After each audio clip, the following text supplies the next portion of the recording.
So Caitlin Clark was obviously the big name in college. She was the most famous player in college basketball, both men and women's, period.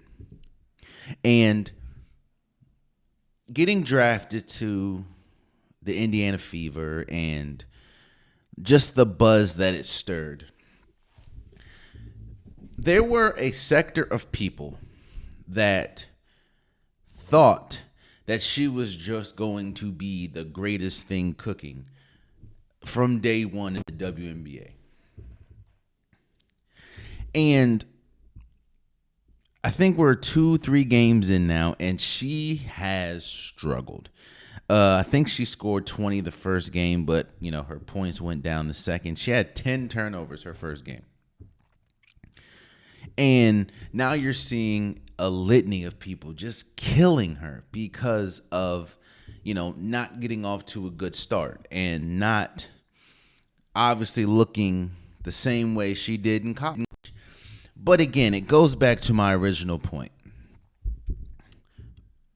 All through this podcast and ever since Caitlin Clark pretty much got on the scene, I was a very vocal advocate on Caitlin Clark is going to be really good in the WNBA. Let's not get it twisted. Caitlin Clark is going to be good.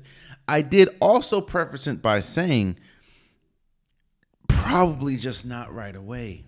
It's very rare that a college player just comes into a league and just tears it up from day one. There's only a few people that have done that.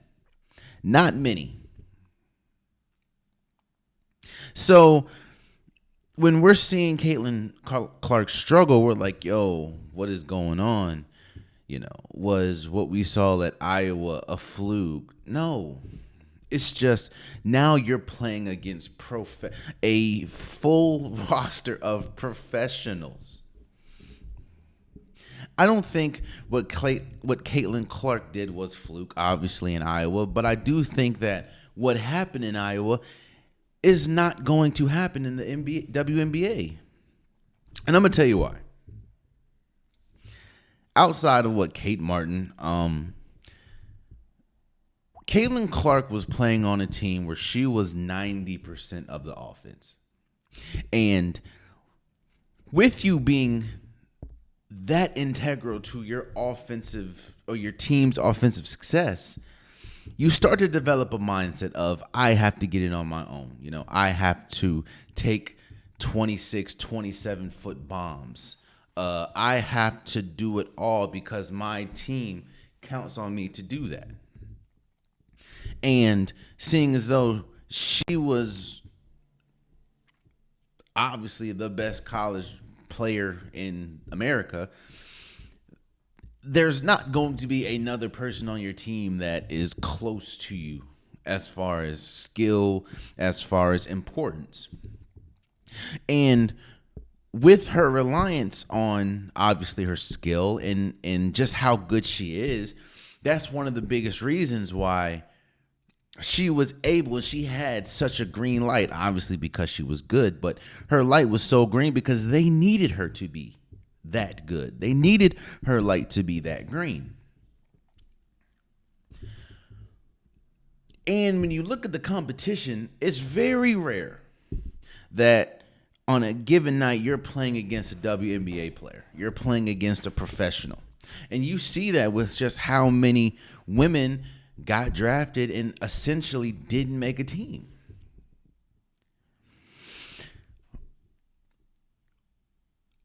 There's always an adjustment period because, again, I think people don't respect the fact of college is college.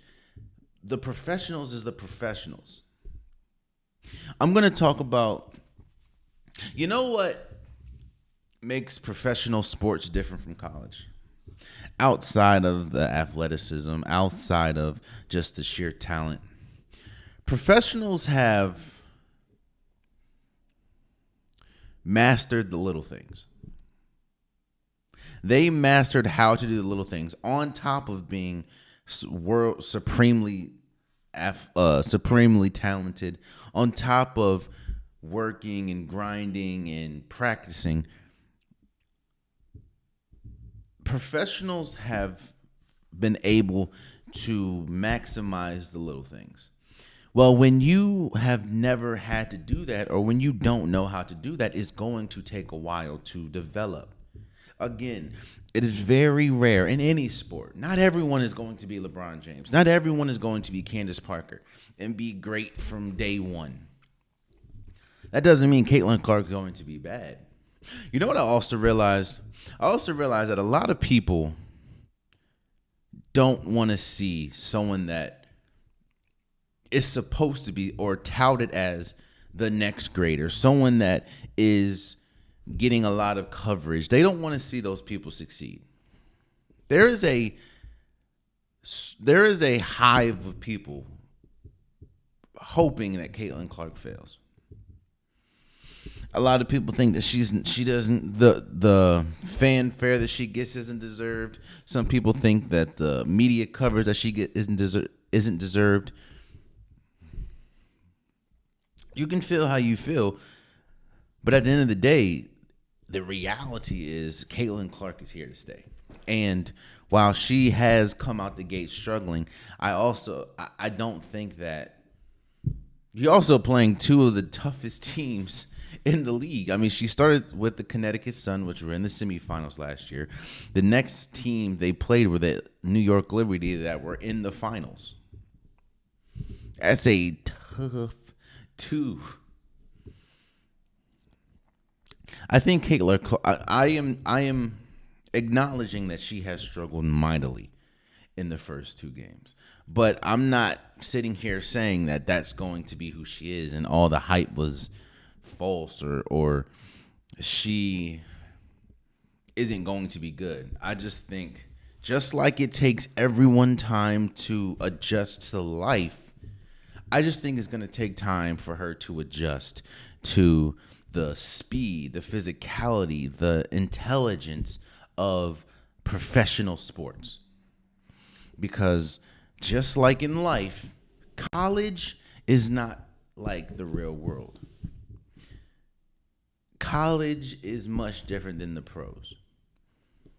Like, think about that. Think about the first two games that she played in a regular season was against DeWanna Bonner, who became 5th all time in scoring. So shouts out to her.